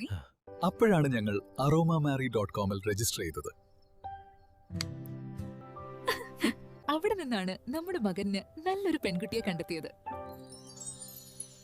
ഇന്ന് തന്നെ aromamary.com ഡൗൺലോഡ് ചെയ്യൂ. അത് ഞാൻ പറഞ്ഞു, ആന്റി ഞാൻ എങ്ങനെ പൊട്ടി കാലും വെച്ച് ഞാൻ എങ്ങോട്ട് പോവാനാ? അപ്പൊ ആന്റി എനിക്കൊരു ഫേവർ ചെയ്തു.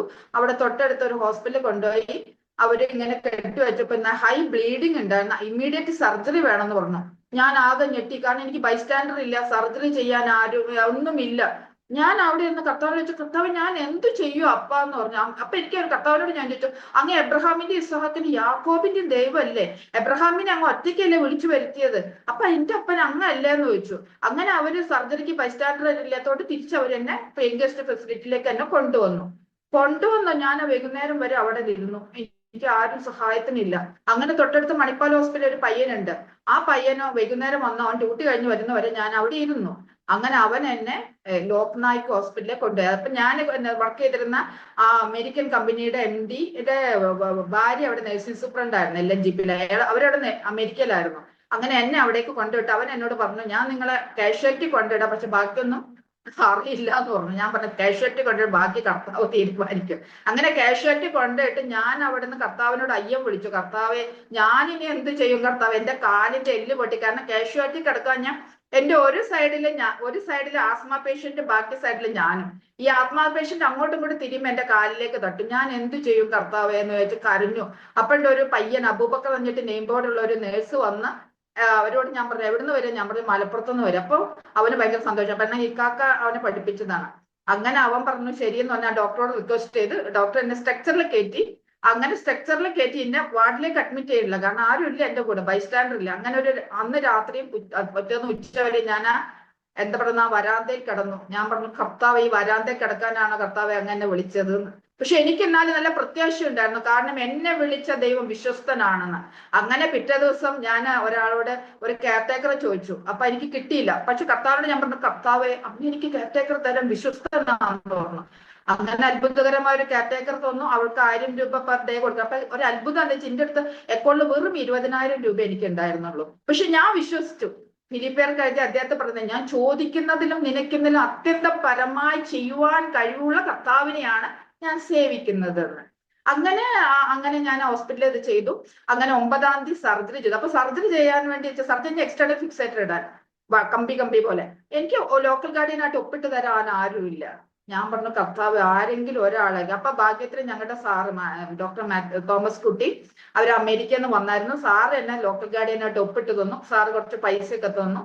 ആ സമയത്തൊക്കെ ഒത്തിരി ദൈവമക്കൾ എനിക്ക് വേണ്ടി പ്രാർത്ഥിക്കുന്നുണ്ടായിരുന്നു. അസംബ്ലീസ് ഓഫ് ഗോഡിലെ ആൾക്കാര്, പിന്നെ UK-യിലെ നിഖിൽ ബ്രദർ, പിന്നെ വേറെ കുറെ നമ്മളെ മുസ്ലിം കമ്മിറ്റിന്റെ വിശ്വാസത്തിൽ ഒത്തിരി ദൈവമക്കൾ എനിക്ക് വേണ്ടി നിരന്തരം പ്രാർത്ഥിക്കുന്നുണ്ടായിരുന്നു. അപ്പൊ അതിൽ 1-2 അനുഭവം ഞാൻ പറയാം. ഹോസ്പിറ്റലിൽ കിടന്നപ്പം ഒരിക്കലും അന്ന് പാകിസ്ഥാൻ ഇന്ത്യ യുദ്ധത്തിന്റെ പ്രശ്നങ്ങൾ ഉണ്ടായപ്പോ ഞങ്ങൾ വാർഡിലുള്ള എല്ലാവരെയും ഡിസ്ചാർജ് ചെയ്തു വിട്ടു. ഞാൻ മാത്രം ഒറ്റയ്ക്കുള്ളൂ. അപ്പൊ ഡോക്ടർ വന്ന് ചോദിച്ചു, നിങ്ങൾക്ക് കൊണ്ടുപോകാൻ ആരുമില്ല? ഞാൻ പറഞ്ഞു, എനിക്ക് കൊണ്ടുപോകാൻ ആരുമില്ല എന്ന് പറഞ്ഞു.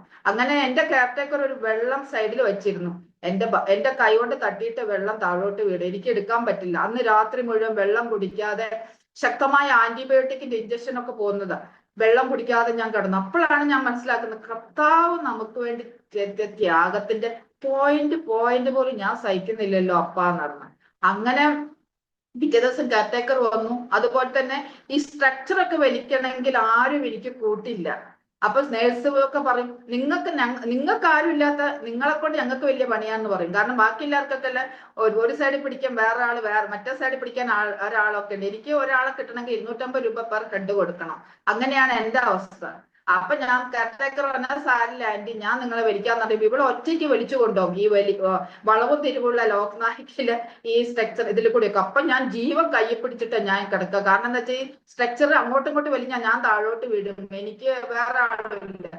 അങ്ങനെ ഒരു ദിവസം ഞാൻ ഇപ്പോഴും ഓർക്കുന്നുണ്ട്, ഒരു ദിവസം സ്ട്രക്ചർ പോയി അവള് കൊണ്ടുപോയിട്ട് അവൾക്ക് വയ്യാന്ന് പറഞ്ഞു. ഇത്രയും ഹൈറ്റിൽ നിന്ന് താഴോട്ട് വരണ്ടേ, വയ്യാന്ന് പറഞ്ഞപ്പോ നോക്കുമ്പോ അവളെന്നെ വേറെ ആൾ തപ്പി പിടിക്കാൻ പോയപ്പോ നമ്മൾ 250 രൂപ കൊടുക്കാന്ന. തപ്പി പിടിക്കാൻ നോക്കുമ്പോ ഒരു പട്ടി താഴെ ഇരിക്കുന്നത്, പട്ടി താഴെ 2-3 പട്ടികൾ. ഞാൻ പറഞ്ഞു കർത്താവ് ഈ പട്ടിയുടെ കടി എനിക്ക് ചാടി രക്ഷപ്പെടാനും പറ്റും, എന്ത് ചെയ്യും കർത്താവ് എന്ന് പറഞ്ഞു. അന്നാണ് ഞങ്ങളെ മുസ്ലിം ഗ്രൂപ്പിലെ ഒരു George brother, retired wing commander, അവരിങ്ങനെ, ഞാനപ്പോ സൂമിൽ മീറ്റിംഗ് കണ്ടുകൊണ്ടിരിക്കുക, അവർക്ക് ഞാൻ കാണിച്ചു കൊടുത്ത് തൊട്ട് താഴെ പട്ടിയുണ്ട് ഞാനും കിടക്കണമെന്ന് പറഞ്ഞു. അവർക്ക് ആകെ പേടിച്ച് അവര് പിന്നെ ഒരു നേഴ്സിനെ ക്രമീകരിച്ചു. അങ്ങനെ ഒത്തിരി അനുഭവങ്ങൾ എന്റെ ജീവിതത്തിലുണ്ടായി. ആരും സഹായം ഇല്ലാണ്ട് പലപ്പോഴും സ്ട്രക്ചറിന്ന് വീഴാൻ പോകുന്ന അനുഭവം. കാരണം പിടിച്ചു കൊണ്ടുപോകാൻ ആരുമില്ല, ആംബുലൻസിലേക്ക് കയറ്റുന്നത്. അപ്പോഴൊക്കെ കർത്താവ് പരിശുദ്ധാത്മാവ് അങ്ങ് എന്റെ കൂടെ വന്ന് എന്നെ സഹായിക്കണമേ എന്ന് ഞാൻ പറയാറുണ്ടായിരുന്നു. അങ്ങനെയൊക്കെ ഞാൻ കഴിഞ്ഞ മെയ് 9 എനിക്ക് എക്സ്റ്റേണൽ ഫിക്സേറ്റർ ഇട്ടു. സർജറിക്ക് ഹോസ്പിറ്റലിൽ കൊണ്ടുപോകാൻ പോലും ആരും ഇല്ലായിരുന്നു. അങ്ങനെ ഒത്തിരി കഠിനമായ കഷ്ടങ്ങളിൽ കൂടി കടന്നുപോയി. പിന്നെ 15-ാം തീയതി എന്നെ ഡിസ്ചാർജ് ചെയ്തു. അങ്ങനെ ഡിസ്ചാർജ് ചെയ്ത് എനിക്ക് അപ്പൊ നോക്കുമ്പോ എനിക്ക് റൂം റെന്റ് കൊടുക്കാൻ പൈസ ഇല്ല. കാരണം പെർ ഡേ 1000 രൂപ ബുക്ക് കൊടുക്കണം, റൂം റെന്റ് കൊടുക്കണം, ഇലക്ട്രിസിറ്റി കൊടുക്കണം, ഫുഡിന്റെ പൈസ. അപ്പോഴാണ് നമ്മളെ പെയിൻ ആൻഡ് പാറ്റിയിൽ അംസക്കയും ലേഖ ടീച്ചറൊക്കെ എനിക്ക് ഒത്തിരി ഹെൽപ്പായിരുന്നു. പിന്നെ ആകാശപ്പുറയിൽ അച്ഛന്മാരൊക്കെ എനിക്ക് ഫുഡ് കൊണ്ടുത്തരായിരുന്നു. പിന്നെ സഞ്ജയ് ബ്രദർ, ഒത്തിരി നല്ല മുഖങ്ങൾ എനിക്ക് ഓർക്കാനുണ്ട്. അങ്ങനെ ആയിരിക്കുന്ന സമയത്ത് എക്സ്റ്റേണൽ ഫിക്സേറ്റർ ഇട്ട് എനിക്ക് ബെഡിൽ നിന്ന് തന്നെയാണ് മലവും മൂത്രവും ഒക്കെ പോയിക്കൊണ്ടിരുന്നത്. അപ്പൊ അതിനൊക്കെ ഒത്തിരി കഷ്ടം ഉണ്ടായിരുന്നു എനിക്ക്. അപ്പൊ ഞാൻ വിചാരിച്ചു കർത്താവ് എന്നെ ബെഡിൽ കിടത്താൻ വേണ്ടിയിട്ടാണോ ഞാൻ അങ്ങനെ സ്നേഹിച്ചത്, ഞാൻ അങ്ങനെയൊക്കെ പിറുപിറുക്കുന്ന അവസ്ഥ ഒക്കെ എനിക്കുണ്ടാവും. അപ്പോഴൊക്കെ എന്റെ കർത്താവിന്റെ സ്നേഹത്തെ കുറിച്ച് ഞാൻ മനസ്സിലാക്കുന്നത്. കാരണം ഞാൻ അത് കർത്താവിനെ പഠിപ്പിച്ച ഒരു കാലത്ത് എന്റെ ഉപ്പയുടെ സമ്പത്ത്, ഉപ്പയുടെ സ്വാധീനം, അതൊക്കെയായിരുന്നു പ്രധാനപ്പെട്ടത്. പക്ഷെ കർത്താവ് എന്നെ ആ ബെഡിൽ വെച്ച് പഠിപ്പിച്ച്, നിനക്ക് ആരുമില്ലെങ്കിലും എന്റെ കൃപ നിനക്ക് മതി, നിന്റെ ബലഹീനതയിൽ എന്റെ ശക്തി തെളിഞ്ഞു വരും. അപ്പൊ വയ്യാതെ കിടക്കുമ്പോൾ പോലും, അത് 1-2 ഉദാഹരണം എന്ന് വെച്ചാൽ, എനിക്ക് ചോറ്, നമുക്ക് ചപ്പാത്തി കിട്ടുള്ളൂ, എനിക്ക് ചപ്പാത്തി ഇഷ്ടമല്ല, ചോറ് ഒക്കെ ആയിരിക്കുന്ന സമയത്ത് ഞാൻ കർത്താവോട് പറയും, കർത്താവ് എനിക്ക് ഇഡ്ഡലി വേണം. ഒരു ദിവസം ഞാൻ പറഞ്ഞു, അപ്പ എനിക്ക് ബ്രേക്ക്ഫാസ്റ്റിന് ഇഡ്ഡലി വേണം എന്ന് പറഞ്ഞപ്പോ എനിക്ക് എവിടുന്ന് കർത്താവ് എനിക്ക് ഇഡ്ഡലി അയച്ചു തന്നായിരുന്നു. അവിടുന്ന് 2 മണിക്കൂർ ഗുഡ്ഗാവെന്ന് എനിക്ക് എൻ്റെ ഒരു പേഷ്യന്റിന് പെട്ടെന്ന് എനിക്ക് ഇഡ്ഡലി തരണം എന്ന് ആഗ്രഹം ഉണ്ടായിട്ട് അവരെനിക്ക് ഫ്ലിപ്കാർട്ട് ഇതില് മറ്റേ എന്താ ഒരു ഇതുണ്ടല്ലോ നമ്മളെ ഈ ഇഡ്ഡലിയൊക്കെ ഇത് കഴിക്കുന്ന ഫുഡിന്റെ കൊറിയറിൽ എനിക്ക് അയച്ചു തന്നു. അങ്ങനെ ഒത്തിരി അനുഭവങ്ങളുണ്ട്. അതായത് സാമ്പാർ വേണമെന്ന് കർത്താവ് സാമ്പാർ തന്നു. അപ്പൊ ആരുമില്ലാതെ കർത്താവ് എന്നെ പഠിപ്പിച്ചു, ഞാൻ മാത്രമേ നിനക്കുള്ളൂ എന്ന് കർത്താവ് പഠിപ്പിക്കുന്നു. അപ്പം നമ്മൾ ദൈവമായിട്ടുള്ള ബന്ധത്തിൽ ഇരിക്കുമ്പോഴാണ് പിശാചിന്റെ തന്ത്രവും നമ്മുടെ മനുഷ്യൻ എന്നതിന്റെ ബലഹീനതയും നമുക്ക് മനസ്സിലാക്കുന്നത്. അപ്പൊ കർത്താവ് എന്നെ പഠിപ്പിച്ചു, നീ സേവിച്ചിരിക്കുന്ന ശക്തി എന്ന് പറഞ്ഞാൽ, അന്ന് നീ സമുദായത്തിലായിരുന്നപ്പോൾ നീ ദൈവമല്ലാത്തതിന് ദൈവമെന്ന് ഓർത്ത് ആരാധിച്ചപ്പോൾ ഉള്ള ശക്തികൾ നിന്നെ അറപ്പാനും മോഷ്ടിപ്പാനും ആണ് വന്നിരുന്നത്. പക്ഷെ എന്നാൽ ഞാനാകട്ടെ നിനക്ക് സ്നേഹവും സന്തോഷവും സമാധാനവും സെക്യൂരിറ്റിയും തരുന്നു. കാരണം കർത്താവിന്റെ മഹത്വം വേറൊരാൾക്ക് വിട്ടുകൊടുക്കാൻ കർത്താവിന് ഇഷ്ടമല്ല. എനിക്കൊരു മനുഷ്യൻ കൂടെ നിന്ന് ഹെൽപ്പ് ചെയ്യുകയാണെങ്കിൽ ആ മനുഷ്യൻ പറയൂ, ഞാൻ കൂടെ നിന്ന് സഹായിച്ചതുകൊണ്ടാണ് നീ രക്ഷപ്പെട്ടത്. പക്ഷെ ആരുമില്ലാതെ എന്റെ കർത്താവ് എന്നെ സൂക്ഷിച്ചു. അങ്ങനെ ആയിരിക്കുന്ന സമയത്ത് അതാണ് പിന്നെ മിറാക്കിളിലെ ഭാഗത്തേക്ക് പോകുന്നത്. അങ്ങനെ ഞാൻ ഇങ്ങനെ കിടന്നപ്പോ ഈ എക്സ്റ്റേണൽ ഫിക്സേറ്റർ കൂടെ, ഈ എക്സ്റ്റേണൽ ഫിക്സേറ്റർ വിട്ടിട്ടും എനിക്ക് യാതൊരു ബോൺ അത്രയും ഫ്രാക്ചർ ആയിട്ട് യാതൊരു രക്ഷയും ഉണ്ടായില്ല. അപ്പൊ എല്ലാരും പറഞ്ഞു, നിങ്ങൾ ഇന്റേണൽ ഫിക്സേറ്റർ ഇടണം എന്നൊക്കെ എന്റെ ഫ്രണ്ട്സ് ഒക്കെ പറഞ്ഞു. അങ്ങനെ ഇന്റേണൽ ഫിക്സർ. അപ്പം ഞാൻ ആസ് എ ഡോക്ടർ എന്ന രീതിയിൽ ഞങ്ങൾ എന്താന്ന് വെച്ചാൽ രോഗസൗഖ്യം എന്ന് പറയുന്നത് ഞങ്ങൾക്ക് എന്താ പറയുന്നത്, ഡോക്ടേഴ്സ് തൊട്ടാൽ ഞങ്ങൾക്ക് രോഗസൗഖ്യം വരില്ല, ഞങ്ങൾക്ക് ട്രീറ്റ്മെന്റ് ചെയ്താൽ തന്നെ രോഗസൗഖ്യം വരുള്ളൂ. അതാണ് ഞങ്ങളുടെ പഠിപ്പീര്. പക്ഷെ കർത്താവ് അത് ആ പഠിപ്പീര് ഞങ്ങൾ മാറ്റി. അങ്ങനെ എന്നെ പിന്നെ എല്ലാ സ്ഥലത്തും പോയപ്പോ 75,000 രൂപ ഈ എക്സ്ട്രാ ഫിക്സ് റേറ്റ് മാറ്റണമെങ്കിൽ വേണമെന്ന് പറഞ്ഞു. എന്റെ അടുത്ത് പൈസ ഇല്ല അപ്പാന്ന് പറഞ്ഞു. അങ്ങനെ ഞാൻ അപ്പനോട് നിലവിളിച്ചു. അപ്പൊ AG ഇതിലെ ഒരു ഓമന സിസ്റ്റർ പെട്ടെന്ന് കർത്താവ് അത്ഭുതകരമായി എന്റെ അടുത്ത് കൊണ്ടുവന്നു. അവര് MCD നേഴ്സായിരുന്നു, റിട്ടയർഡ്. അവര് വന്ന് എന്നെ MCD ഹോസ്പിറ്റലിലേക്ക് കൊണ്ടുപോകാൻ ഇടയായി. അവിടെ കൊണ്ടുപോയപ്പോ ഡോക്ടർ ഫസ്റ്റ് എന്നോട് പറഞ്ഞു, നിങ്ങൾക്ക് ഫ്രീ ആയിട്ട് ഈ എക്സ്ട്രാ ഫിക്സ് ആയിട്ടുള്ളൂ. ഞാൻ ഹല്ലേലൂയ സ്തോത്രം എന്ന് പറഞ്ഞു. കാരണം 76 ഒന്നും കൊടുക്കാൻ ഇതില്ലല്ലോ. അങ്ങനെ അവര് ഡോക്ടർ, അപ്പൊ എനിക്കൊരു ആഴമേറിയ മുറിവുണ്ടായിരുന്നു. ആ മുറിവ് ഉണങ്ങാൻ വേണ്ടി അവർ ഇഞ്ചക്ഷൻ ഒക്കെ വെക്കാനിടയായി. അപ്പൊ ഇങ്ങനെ നോക്കുമ്പോൾ എനിക്കൊരു കെയർടേക്കർ കിട്ടി. ആ കെയർടേക്കർ പറഞ്ഞാല് അവര് പറഞ്ഞു, നിങ്ങൾക്ക് ഇനിയിപ്പോ സർജറി ഫിക്സ് ചെയ്താല് നിങ്ങൾക്ക് പിടിക്കാനും വലിക്കാനും ഒക്കെ ആരോ നിങ്ങൾക്ക് ഉള്ളത്, നിങ്ങൾ 4 ആൾക്കാർ നിങ്ങളെ പിടിച്ച് താഴോട്ട് വെക്കണം, മുകളിലോട്ട് വെക്കണം, പിന്നെ മെഡിസിന് വേണ്ടി ഓടണം, ഒക്കെ ആരും ഇല്ലല്ലോ. ഞാൻ എന്ത് ചെയ്യും എന്ന് വെച്ചു. ഞാൻ കർത്താവ് ഞാൻ എന്ത് ചെയ്യും, എനിക്ക് കർത്താവിനെ അത്ഭുതം. അപ്പൊ ഞാൻ കർത്താവിനോട് പറഞ്ഞു, കർത്താവ് ഞാൻ വിശ്വസിക്കുന്നു 2026 വർഷങ്ങൾക്ക് മുമ്പ് അന്ന് കാൽവരിയിൽ യാഗമായത് എന്റെ പാപത്തിനും ശാപത്തിനും രോഗത്തിനുമാണ്. അപ്പൊ നമ്മളെ ഈ സ്പിരിച്വൽ ലൈഫിന്റെ ഒരു കറൻസിയാണ് വിശ്വാസം എന്നുള്ളത് ഞാൻ മനസ്സിലാക്കി. അപ്പൊ ഞാൻ കർത്താവോട് പറഞ്ഞു, കർത്താവ് അന്ന് രക്തസ്രാവക്കാരിയായ സ്ത്രീ കർത്താവിന്റെ വിളിമ്പിലൊന്ന് തൊട്ടപ്പോ സൗഖ്യം വന്നെങ്കിൽ എനിക്കെന്തോ കൊണ്ട് അങ്ങ് സൗഖ്യം തന്നുകൂടാ? അങ്ങ് ജീവിക്കുന്ന ദൈവമല്ലേ? അങ്ങ് വചനത്തിൽ ഞാൻ വായിക്കുന്നുണ്ട്, പരിശുദ്ധാത്മാവ് നമ്മളെ സഹായകനും കാര്യസ്ഥനും മധ്യസ്ഥനും. ഞാൻ വിശ്വസിക്കുന്നു. അപ്പൊ എനിക്ക് വേറൊരു ഓപ്ഷനും ഇല്ല. എനിക്ക് വിശ്വസിക്കല്ലാതെ വേറൊരു ഓപ്ഷൻ എനിക്കില്ല എന്ന് ഞാൻ അങ്ങ് കർത്താവിനോട് സുല്ലിട്ടു. നമ്മൾ സാധാരണ ഭാഷയോട് സുല്ലിട്ടു. അങ്ങനെ ആയിരിക്കുന്ന സമയത്ത് ഏശയ്യ 53:4 വചനം വെച്ച് ഞാൻ അങ്ങ്, എനിക്ക് വേറൊരു ഓപ്ഷനും ഇല്ല, എന്നെ പരിചരിക്കാൻ ആരുമില്ല, എനിക്ക് വേറെ ഓപ്ഷൻ. ഞാൻ കർത്താവിനോട് പറഞ്ഞു. ഏശയ്യ 51:4 പറയുന്നുണ്ടല്ലോ, സാക്ഷാൽ അവൻ നമ്മുടെ രോഗങ്ങളെ വഹിച്ചു, നമ്മുടെ വേദനകളെ അവൻ ചുമന്നു, ഇതിനെ ഞാൻ അങ്ങ് വിശ്വസിച്ചു. കാരണം വിശ്വാസം വന്ന് ആശിക്കുന്നവർക്ക് കാണാത്ത കാര്യങ്ങളുടെ നിശ്ചയമാണ്. അങ്ങനെ ഞാൻ കാലില് വെച്ചിട്ട് ഞാൻ പ്രാർത്ഥിച്ചു, അങ്ങയുടെ അടിപ്പിടലാൽ എനിക്ക് സൗഖ്യം വന്നിരിക്കുന്നു, ഞാൻ വിശ്വസിക്കുന്ന കർത്താവ്. അങ്ങനെയാണ് ഒക്ടോബർ 12 രാത്രി കർത്താവ് അത്ഭുതം വരുത്തുന്നത്. മെഡിക്കൽ സയൻസിന് പോലും അത്ഭുതകരമാറ് എന്റെ ജീവിതത്തിൽ കർത്താവ്. അതെങ്ങനെയാന്ന് വെച്ചാൽ ഒക്ടോബർ 12 രാത്രി കർത്താവ് എന്റെ ബെഡിന്റെ അടുത്ത് കർത്താവ് വന്നു. കർത്താവ് വന്നിട്ട് എന്റെ വയ്യാത്ത കാലം, അന്ന് ഡോക്ടർ ഓപ്പറേഷൻ ഫിക്സ് ചെയ്ത, ഒരു വെള്ളിയാഴ്ച ഓപ്പറേഷൻ ഫിക്സ് ചെയ്ത് എന്റെ എക്കോ, എക്സ്റേ, ECG ഒക്കെ എടുത്ത് ഓപ്പറേഷന്റെ ഡേറ്റും ഫിക്സ് ചെയ്ത് പൈസയും കെട്ടാൻ പറഞ്ഞു. 65,000 രൂപ, എനിക്ക് ഓർമ്മയില്ല, കെട്ടാൻ പറഞ്ഞു. അതും ഞാൻ ഒരുക്കി വെച്ചു. അതൊക്കെ അത്ഭുതകരമായി കർത്താവ് പലരും കൂടി തന്നതാണ്. അങ്ങനെ ഒരുക്കി വെച്ച് ഞാനിങ്ങനെ ഓപ്പറേഷൻ തിയേറ്ററിലേക്ക് പോകുന്നൊക്കെ ഞാനിങ്ങനെ ഇമാജിൻ ചെയ്തു. പക്ഷെ ഞാൻ യേശുവിന്റെ നാമത്തിൽ അത് ക്യാൻസൽ ചെയ്തു. ഇല്ല, എന്റെ ശരീരത്തിൽ കത്തി വെക്കാൻ എന്റെ അപ്പൻ സമ്മതിക്കില്ല എന്ന് ഞാൻ അങ്ങ് ഉറച്ച് വിശ്വസിച്ച് കർത്താവ് വന്നെന്റെ കാലങ്ങ് പൊക്കി പിടിച്ചിട്ട് പറഞ്ഞ മർമ്മ വിദഗ്ധന്മാരൊക്കെ പിടിച്ചിട്ടു കാല് താഴോട്ട് വെച്ചു. എന്നിട്ട് കർത്താവ് ചിരിച്ചുകൊണ്ട് ഒരൊറ്റ പോക്ക്. ഞാൻ സത്യമാണോ വിദ്യയാണോ എന്ന് എനിക്കൊരു ഓർമ്മ കിട്ടുന്നില്ല. അങ്ങനെ പിറ്റേ ദിവസം ഡോക്ടർ റൗൺസിന് വന്നപ്പോ ഡോക്ടർ കാല് പരിശോധിച്ച് എക്സ്റേ എടുത്തപ്പോ ഡോക്ടർ, ഇതൊരു ഭയങ്കര മിറാക്കിൾ ആണല്ലോ, നിങ്ങൾക്ക് എന്തിനാണ് സർജറിയുടെ ആവശ്യം, നിങ്ങളെ കാല് സൗഖ്യമായല്ലോ. ഞാൻ ഹല്ലേലൂയ സ്തോത്രം പറഞ്ഞു. മെഡിക്കൽ സയൻസിന് പോലെ അത്ഭുതകരമായ കർത്താവ് ഇറങ്ങി എനിക്ക് വേണ്ടി അത്ഭുതം അങ്ങനെയായിരിക്കുന്ന സമയത്ത് ഡോക്ടർ ആവശ്യമില്ല. അങ്ങനെ പിന്നെ എന്നെ ഡിസ്ചാർജ് ചെയ്തു. അങ്ങനെ ഡിസ്ചാർജ് ചെയ്തപ്പം എന്നെ കാണുന്നവർക്കും കണ്ടവർക്കും ഒക്കെ ഭയങ്കര അത്ഭുതം. അപ്പൊ പലരും എന്നോട് പറഞ്ഞിരുന്നു ഞാൻ മുടന്തിയാവും, നടക്കാൻ പറ്റില്ല. കാരണം അത്രയും ഒബ്ലിക്ക് ഫ്രാക്ചർ മെഡിക്കൽ സയൻസിൽ ഒരു ഭയങ്കര ഫ്രാക്ചർ ആണ്. കാരണം അതൊന്നും ചെയ്യാൻ പറ്റാത്ത ഫ്രാക്ചറാണ്. അപ്പം പിന്നെ എനിക്ക് കർത്താവ് സൗഖ്യം തന്നു. ഇനി ഞാൻ ഡിസ്ചാർജ് ചെയ്തു.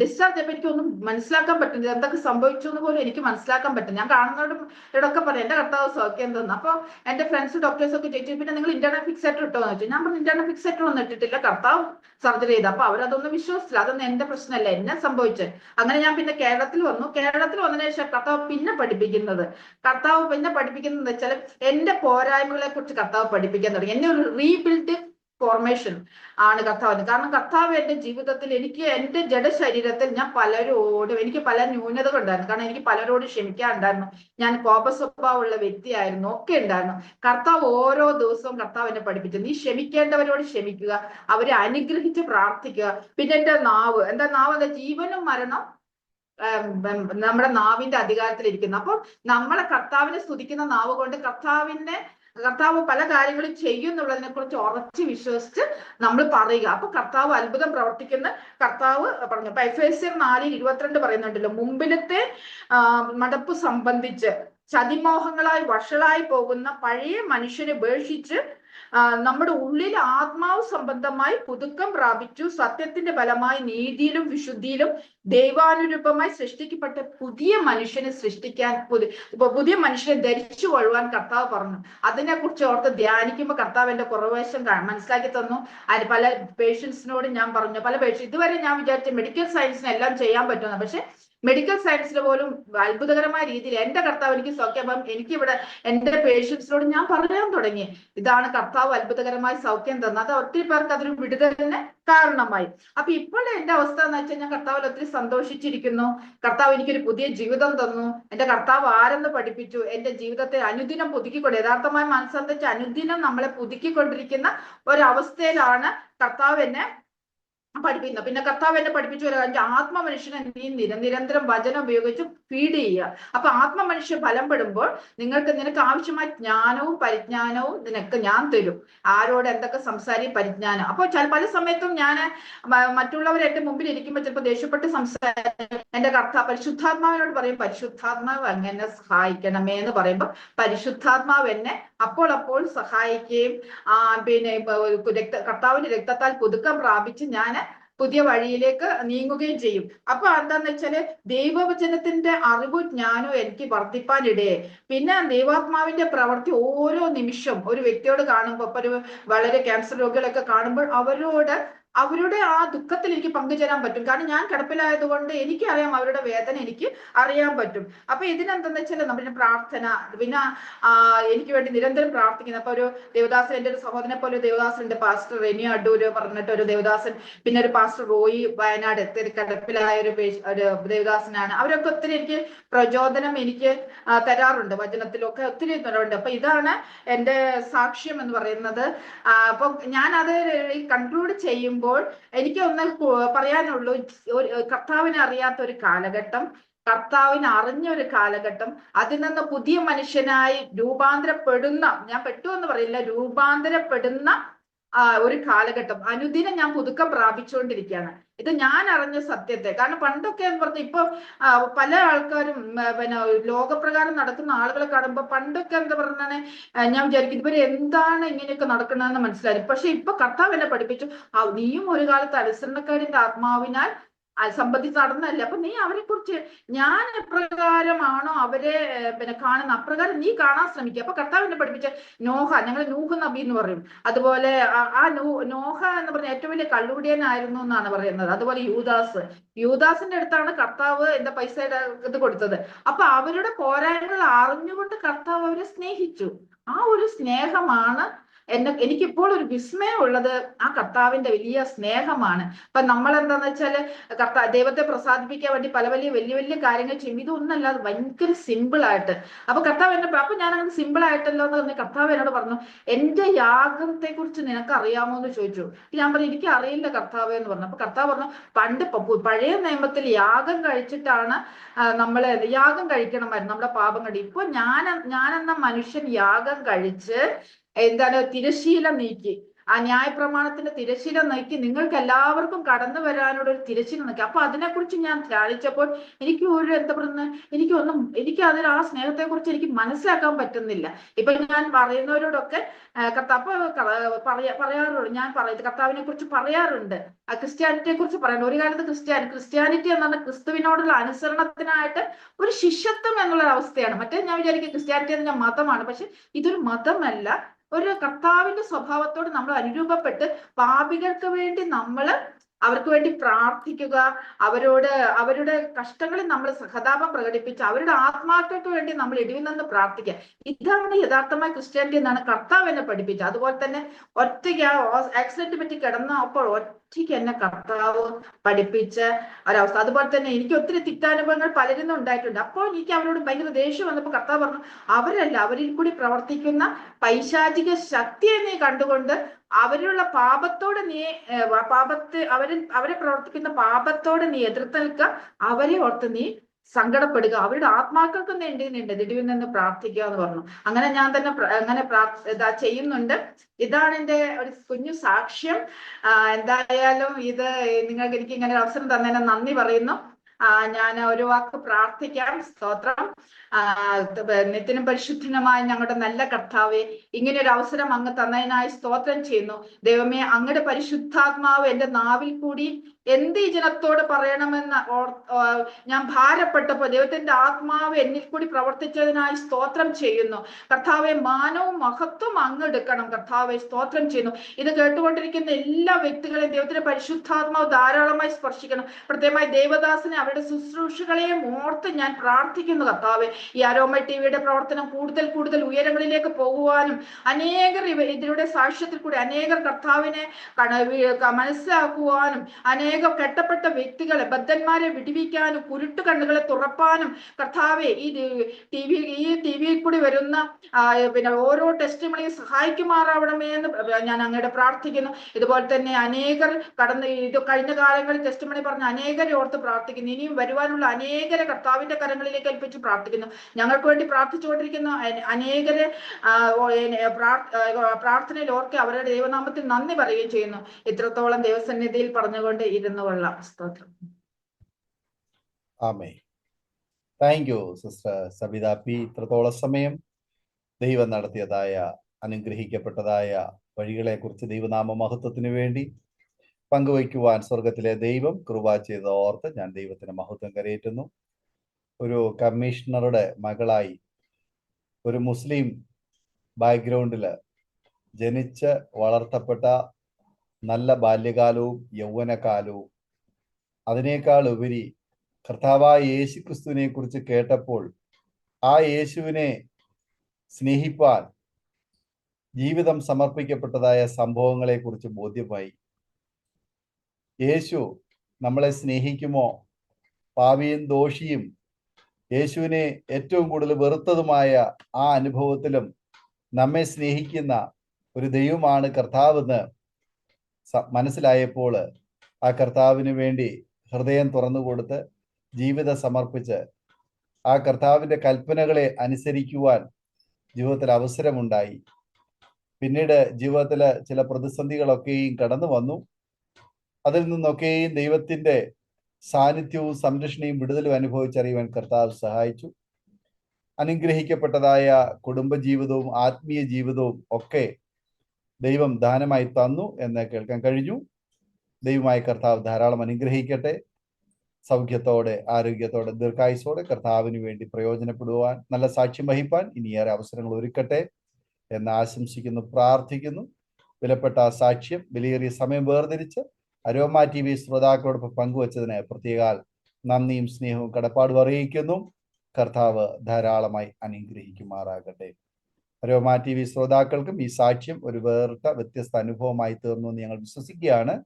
നിങ്ങളുടെ വിലയേറിയ അഭിപ്രായങ്ങളും നിർദ്ദേശങ്ങളും കമന്റ് ബോക്സിൽ രേഖപ്പെടുത്താം. ഒരു പ്രാർത്ഥനാ വിഷയമുണ്ട് ഞങ്ങളുമായി പങ്കുവയ്ക്കാൻ നിങ്ങൾ ആഗ്രഹിക്കുന്നുവെങ്കിൽ സ്ക്രീനിൽ കാണുന്ന വാട്സപ്പ് നമ്പറിൽ ഞങ്ങളെ അറിയിച്ചാൽ ഞങ്ങൾ നിങ്ങൾക്ക് വേണ്ടി പ്രാർത്ഥിക്കുന്നു. സാക്ഷ്യം പറഞ്ഞ പ്രിയപ്പെട്ടവരോടൊപ്പം എല്ലാ തിങ്കളാഴ്ചയും രാത്രി 8:30 മണി മുതൽ ഓൺലൈനിലൂടെ നടക്കുന്ന പ്രാർത്ഥനാ കൂട്ടായ്മയിൽ നിങ്ങൾക്ക് പങ്കെടുക്കാവുന്നതാണ്. അടുത്ത അനുഗ്രഹിക്കപ്പെട്ട സാക്ഷ്യവും വചനചിന്തയുമായി നാം വീണ്ടും കൂടി കാണുമ്പോഴും എല്ലാ പ്രിയപ്പെട്ടവർക്കും good bye. God bless you all. Amen. Amen. aromamary.com നല്ലൊരു വർണ്ണ കണ്ടു. നമുക്കൊന്ന് നോക്കിയാലോ?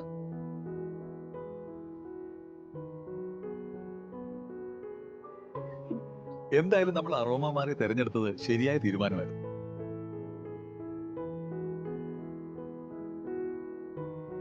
aromamary.com വെബ്സൈറ്റ് ആൻഡ് മൊബൈൽ ആപ്ലിക്കേഷനിലൂടെ ജീവിത പങ്കാളിയെ കണ്ടെത്തൂ. രജിസ്ട്രേഷൻ തികച്ചും സൗജന്യം.